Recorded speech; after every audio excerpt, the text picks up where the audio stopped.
Why didn't that reporter write about us? If you ever wondered why you didn't get coverage, you need to attend this episode of Strategy Talks. I'm glad you are here. Julie Kelley knows exactly what the media wants because she used to be on the inside. Now she helps rural brands right here in Vermont. Both of us are here in Vermont, and nonprofit ditch tired press releases and get the coverage they deserve.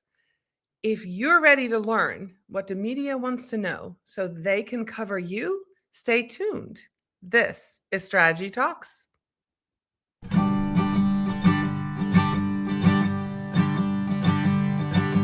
Let's strategize together. Let's hear it from an expert.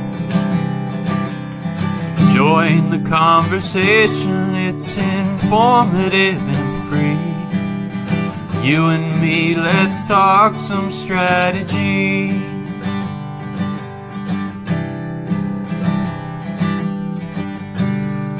Now here's your host, Morin-van.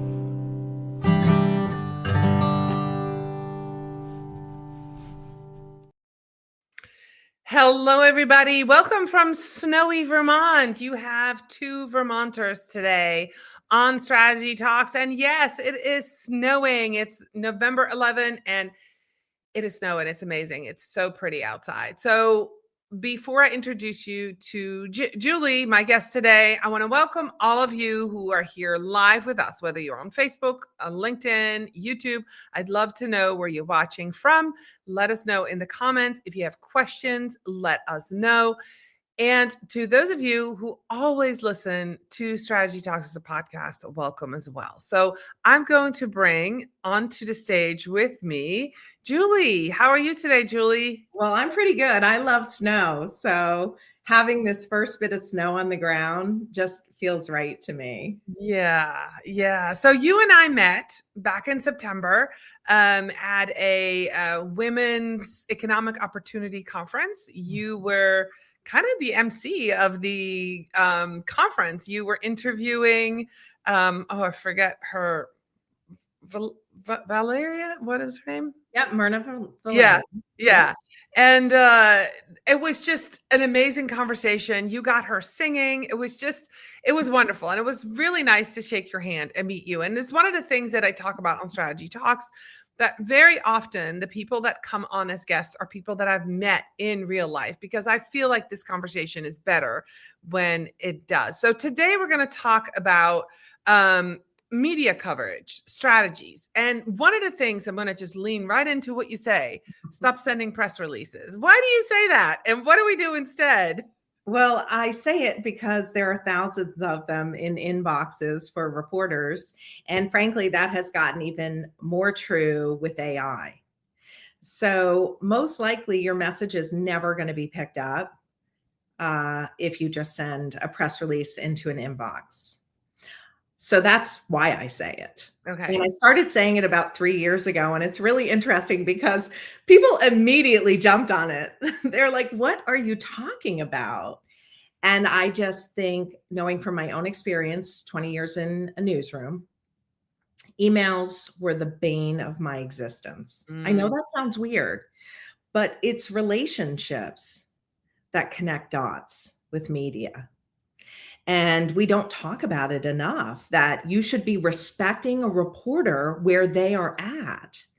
And when you do, they respect you, making sure that you're not just sending them garbage, but when something is coming up, you are pitching them directly. Okay.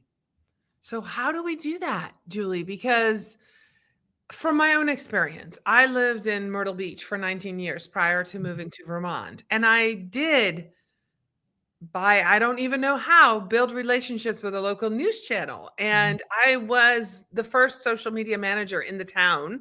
And I ended up on the news like 8 or 9 times. And one time they called me. I remember dropping my kid off in elementary school in my robe. I'm in my car. And I'm getting the phone call like, hey, can you be in the studio at 8:30? Something happened with Facebook and can you come talk about it? Right. So you saying that now made me realize like they needed somebody and they knew I would show up and they knew I was dependable and they knew I was the expert on this stuff. So that's why they called me. But I don't recall how that relationship started. I'm assuming somebody introduced us and probably had a conversation. I do remember going out to lunch with one of the reporters. So maybe that's it. But how do we start that? Because now I'm in Vermont. I'm pretty rural. You're rural. How do we build a relationship with a reporter? And I'm thinking media coverage can be anything, right? Somebody who works at the news station, but somebody who works for a newspaper. How do we get started on that? I want to say that you did it right. When I say that you meet them where they are at, that's exactly what it is. You are available on their time. You are available when news breaks and they want to talk about it. And I've experienced that with clients. I worked with Vermont Nut Free Chocolates and I walked into their facility and they had 80% women manufacturing their chocolates. And I said, well, that's unique. And I put together 5 women who I thought had interesting stories and who were willing to talk.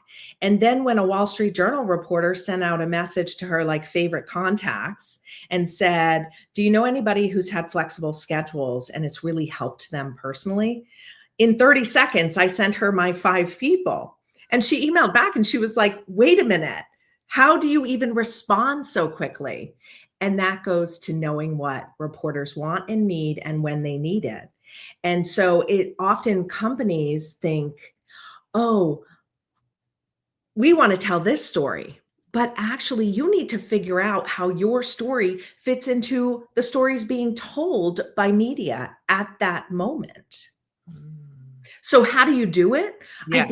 I think one of the most thoughtful ways is sending them a message. I start almost every email to reporters who know me really well, talking about something I've seen on that they've done, recent work of theirs. Like I care about the work they're doing. And that goes beyond any client that I serve. So being human with a reporter who is very human, we forget those are people who are fighting to meet deadlines and hit marks. Like in television, we knew exactly who we were talking to. At one station I worked at, we had the data. We knew how old she was. We knew how much money she made. We knew how much college education she had. We knew how many children still lived in her home. So we are media. I say we because I will never not be a journalist. We are very aware of our audience. And in some ways, as a company, you need to be aware of how you fit in. And you did it brilliantly.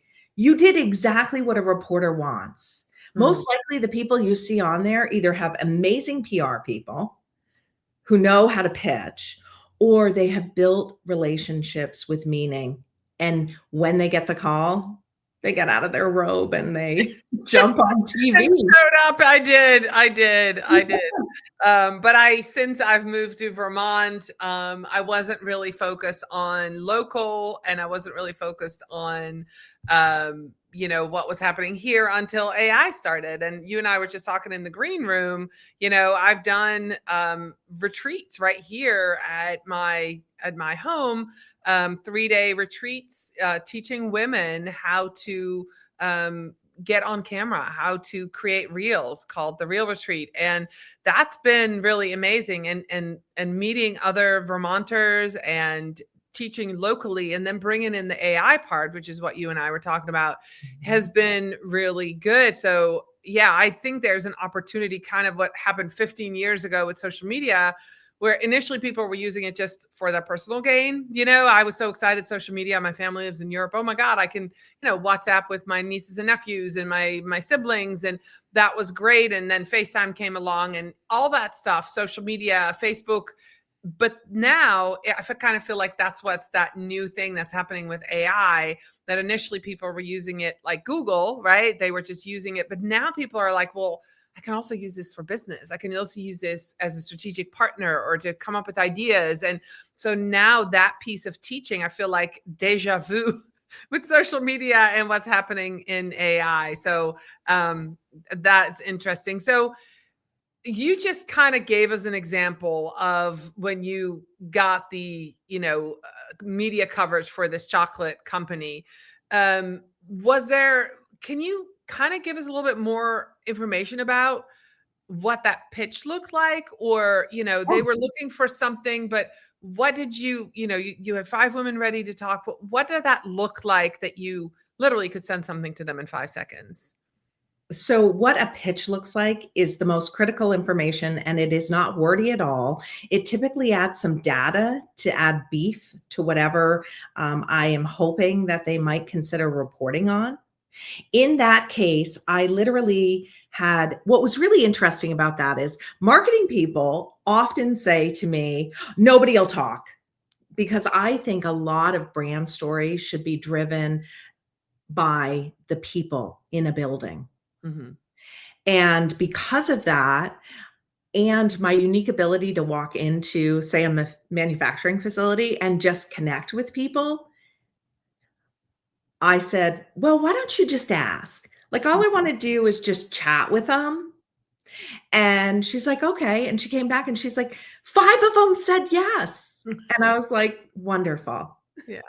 And so first we kind of had a conversation. So I learned some information about them. That sheet was literally 3 lines about each employee. That is a starting point for being ready. But you also have to be able to identify the employees that reporters would want.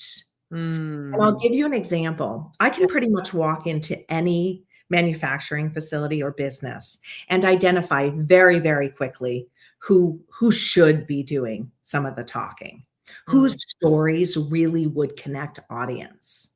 And that is simply because for 20 years, all I did was walk into buildings and assess, like, who am I going to talk to as a reporter? Sure. Who's going to be my best interview?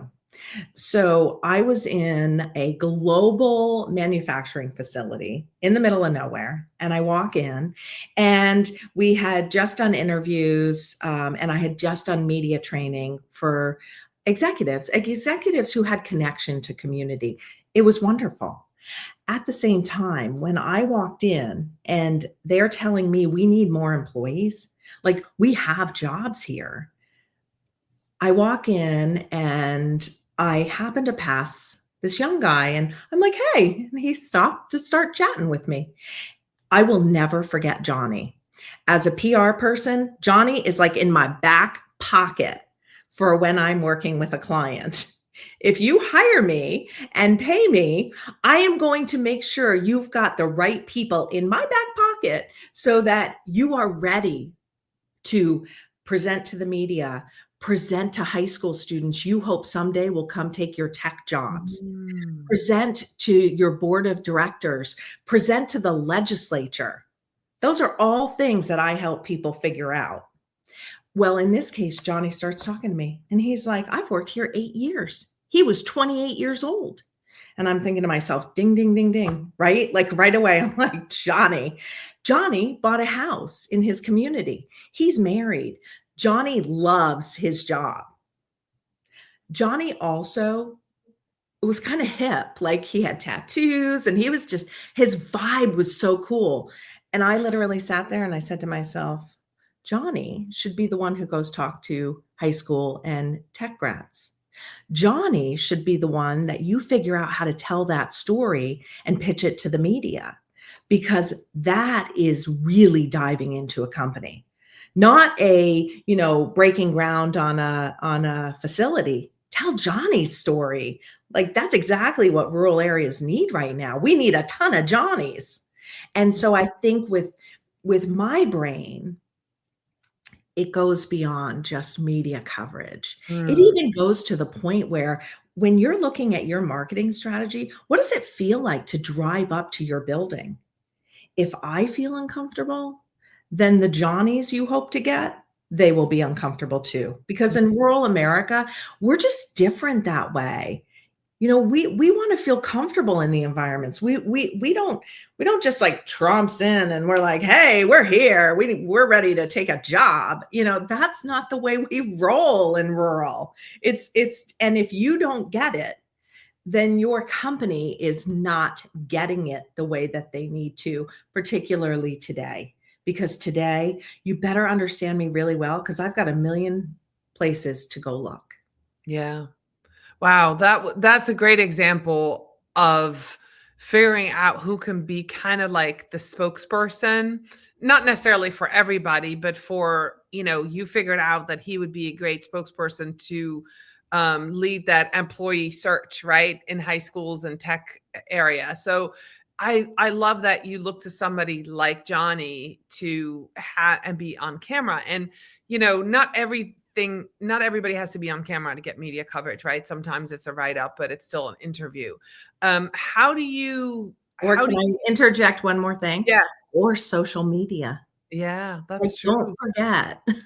Yeah, no, that's my thing. Yeah, no, for sure. Meeting the next generation where they are. And I think in rural areas, and forgive me for interrupting. No, that's okay.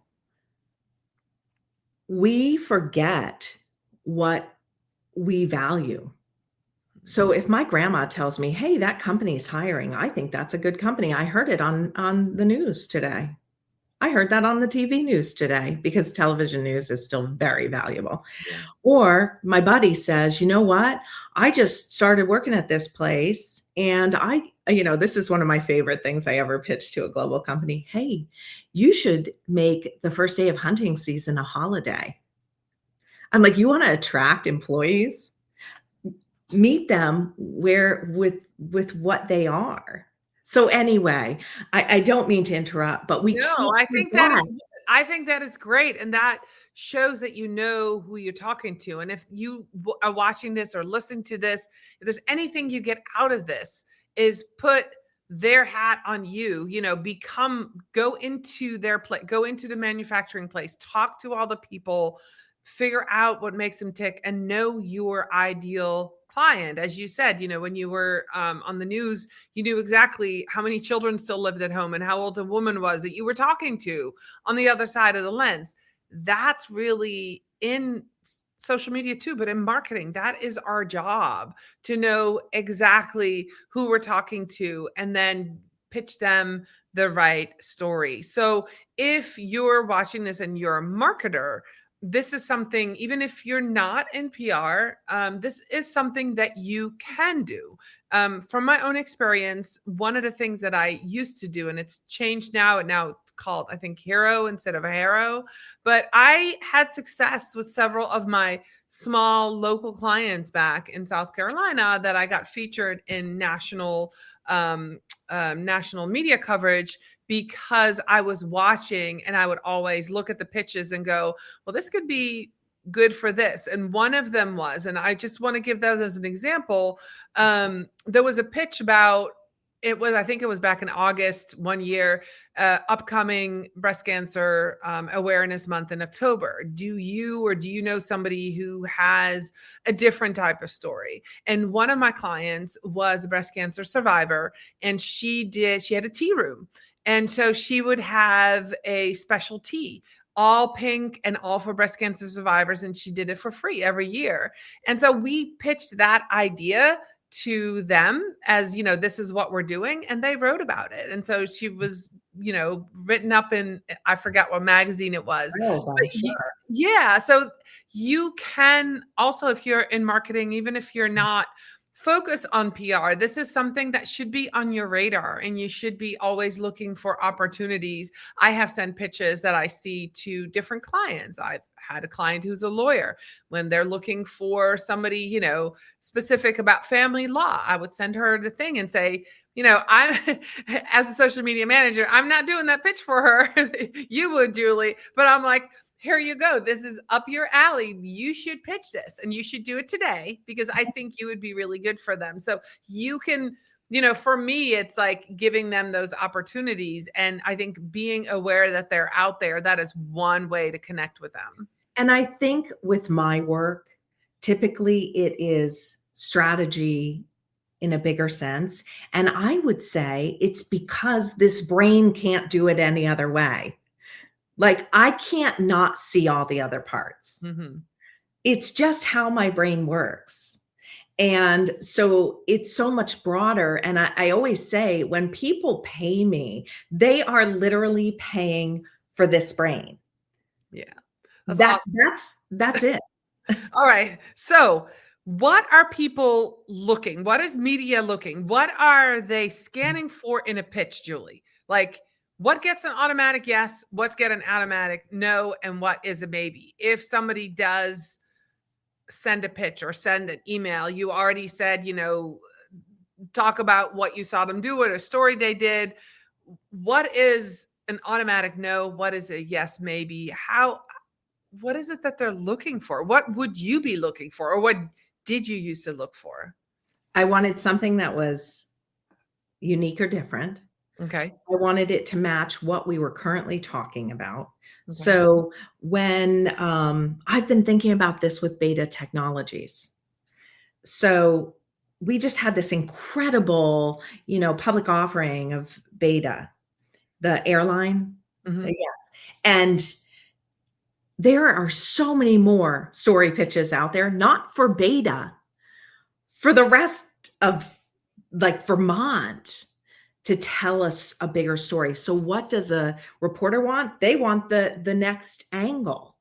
So if you see something big happening, they want the next angle of it. They're going into that next meeting and they're all sitting around and they're going, what's the hot topics today? And how are we going to advance it in a meaningful, newsworthy way? And that doesn't mean you're an innovation company and you're like, hey, look at my product. That's not what I mean. I mean, you're the state of Vermont and you're like sitting there going, how do we tell this story about Vermont innovation in a way that is impactful, and pitch it to the New York Times or whatever. I also want to say, and I will get to your what is in a pitch. Sometimes national media isn't what a company needs. And I've experienced that, as particularly focusing on rural marketing and branding. I once had a vice president of marketing say to me, we want to reach a 30-mile radius. And I thought to myself, we want the 30-mile radius to know about us. And I thought to myself, there's like one local newspaper. That's not how you're going to reach the 30-mile radius. In rural areas, whether it's Montana or Minnesota or Maine or Vermont, you better go to your TV station and find a way to inform the largest audience, because that's what that 30-mile radius in rural is looking for. My pitch documents, I'll answer your question. They literally are like, this is the newsworthy angle. Here are the people. Here's the data behind it. The 3 facts that I think are most important for you to know. Here's the people I can get for you to be interviewed. And they're not all inside the company I'm working with, or they are different than the same people you always hear over and over again. Because I'll tell you, journalists really, they want the characters. They want the people who are making your company special. And by them talking to those people, you are then sharing your culture of your company, which then you can see how that goes down the line of the next person hearing, like, I want to work there, or they're doing really good things for our community, or whatever. Then I say, here are the video opportunities. And then I say, let me help you however I can. Like, you name the time. I'll make all of this happen for you. Because again, what people don't realize about what reporters are dealing with, I never stopped. My entire day was deadlines, decisions, leads, what's next? How are we going to do it? How do we get it back in? So that's why that reporter counted on you that morning. I used to have a political guy two desks down at WCAX. And I mean, when he needed sound and he needed an interview on a topic for the legislature, he got on this and he started texting. And who's going to respond to me and meet me where I need them to be? So I would say availability, Okay. newsworthiness, not wasting a reporter's time because they don't have any time, and then giving them what they need for to make a story happen in a valuable way for their audience. Okay. That I love that. I love that. So following on that, what do you say to a small town brand or founder that might listen to this? There's lots of rural America left, lots of rural America that are doing amazing things where there's manufacturing and that are doing their own thing, but that could use some media coverage, but they might feel that they're not big enough for media attention. What would you say to them first to convince them they're worthy, and to how they would either dig up the stories or who they should think about working with? Because everybody has a story to tell, right? How would you make them feel better about that? And how would you convince them that, yes, you're worth it? Oh, it's the biggest hurdle we have to get over in rural is that we are so humble naturally. And we are actually taught to just put our heads down and do the work. So people build multi-million-dollar companies and they literally put their head down and do the work, and you never even know about it. I would say that it is critical to your entire community and region for you to tell your story. We need people to know how vibrant we are. We are lighting it up in rural America. We're lighting it up, but people don't give us the credit for it. And then we don't get the funding for it. And it just keeps going. And then the narratives of what rural is, the negative narratives continue. So you are doing a service to your entire community and to your own business by allowing us to know what you are building. Every time I hear of another company in Vermont that's doing some little thing that's in like a major, spaceship, I'm like, what? And so one, we have to, for the well-being of our own communities, for the well-being of your company, because you need employees. You want to be the place to work. So you are setting yourself up and establishing yourself that way. And what was your last question? How do you convince them that they're good enough? Like every company is good enough to a reporter. And in fact, they want to do stories with companies they have never heard of, because that's what's interesting to a reporter. We want to uncover what is new. We don't want to tell the same old story. Yeah.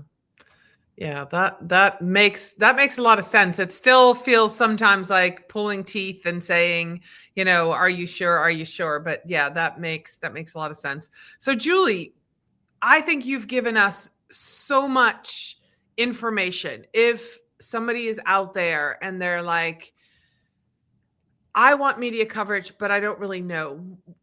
This is my last question to you. Do you help somebody set goals? For example, I've heard you talk about, media coverage can help you get more employees. Media coverage can help you.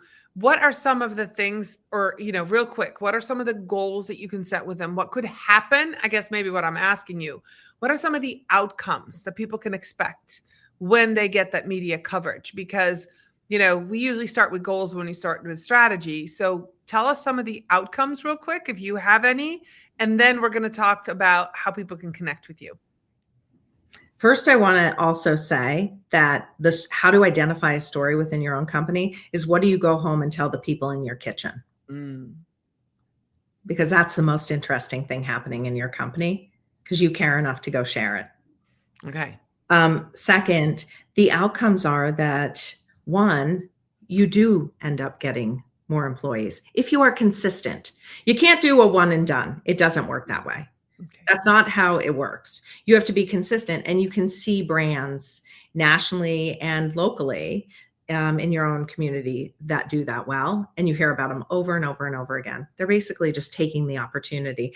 Number two, if your product is not the pitch, Your product is part of a story, and that's what you pitch.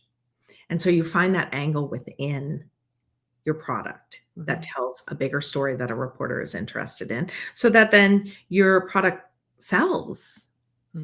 And also brand awareness. If I don't know you exist, or I have generational thinking about your company, which has happened to me, if I don't know what happens in that big blue box up on the hill, then how in the world is anybody going to ever want to come work for you or understand the commitment you're making to your community or anything like that? Yeah. Yeah. You got to tell your story. All right, Julie, how can people connect with you? Where are you most active on social media? I'm most active on LinkedIn. It's primarily what I use. It's so effective. And I actually think LinkedIn is a key part of marketing today for every company, but you don't do it through company page. You do it through your own. So I would say just meet me on LinkedIn and start conversations there. That's the easiest way. I do have a website, juliekelleycoms.org. But meet me on LinkedIn. Let's chat and see how I might be able to help. And I am not, I'm not an agency. I'm just myself. And, but this brain is big and I enjoy it. I love it. Yeah. Well, if you enjoyed this conversation, make sure you connect with Julie. And whether you're watching this on YouTube or Facebook or LinkedIn and you're watching a replay, if you have questions for Julie or myself, put that #replay in the comments, and then we will be happy to answer your questions. And then, connect with Julie or myself if you have follow-up questions. But this was amazing. Stop the press releases, guys, and start pitching the real stories behind the company, especially in rural America. I'll be back next week with another episode of Strategy Talks. Thank you, Julie, so much. See you all later. Bye, everybody.